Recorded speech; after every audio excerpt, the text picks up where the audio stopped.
Kamusta ka, Johan? Okay naman po. Okay naman. Kamusta yung duet ninyo ni Kuya Ivan mo? Approve. Approve? Yes. Galing, magaling. Magaling kayo pareho. Okay, Ivan. Si Kuya mo, 3 years ang gap niya.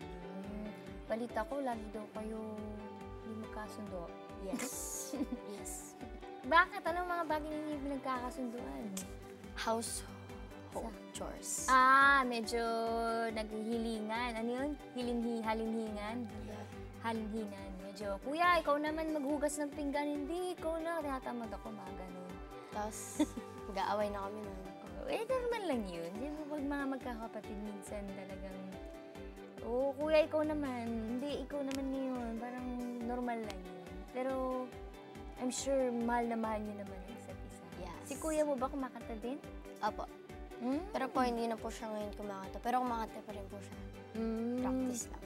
Magpa-practice lang. Piano po kasi siya ngayon. Anong po din piano? Mas nag-aaral siya ng piano? Opo. So, mas concentrated siya ngayon sa pagtutugtog ng piano? So, Kuya mo ba yung parang isa sa mga musical influences mo? Parang nagbigay sa'yo ng inspirasyon na, parang okay kumanta. So, Kuya, parang enjoy kumanta. Ako din kaya. Opo. Siya din po yung nag-aya sa akin sa music team namin. Mag-drums. Sa church ito? Opo. Ay, ang cute. So, si Kuya mo siya nagpapiano doon sa music ministry? Galing. Etong song mo na to na One Call Away, kanina mo din i-dedicate ito?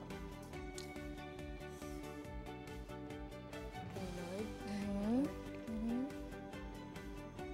Parang kanta ba ni Lord for you? Or paano mo? Ito yung relationship ninyo ni Lord na parang Yes. We're only Sa parang isang tawag ko lang. dinidinig ka niya. At siya din naman, pagka tinatawag ka niya. Sa kanya lang. Oo. Respond ka kaagad. Yes. Opo, Lord. Obedient. Obedient ba na bata si Johan? Slight. At least honest. Slight. Okay. So, Johan, ako, meron pang isang one call away din na makakausap natin ngayon. Hello po. Ayun, Kuya!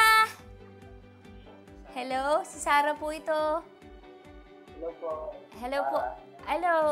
Ito po yung kuya ni Johan. Yes po. Kuya, ano pong pangalan po nila? Prince Ramirez po. Prince. Kuya Prince, kasama ko po ngayon si Johan. Meron po ba kayong mensahe para sa kanya? Kasi ito magre-rehearsal na kami para sa battle rounds. Meron po ba kayong mabibigay na mensahe? So, ayun. Yan, pagbutihan mo yung battle rounds mo. So, ang aim natin, sana hindi ko ang maging highlight dapat sa si Lord.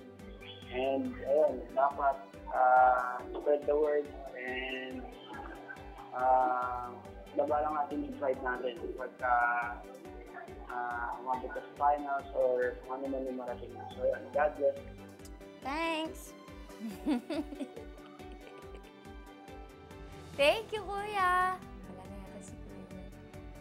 Ano ulit yung mga nasabi niya? Narinig mo lahat? Sana daw Yes. si Lord ang maging highlight. Tataas yung pride.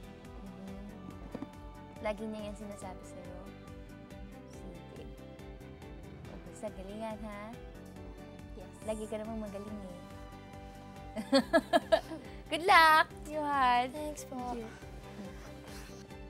Thanks!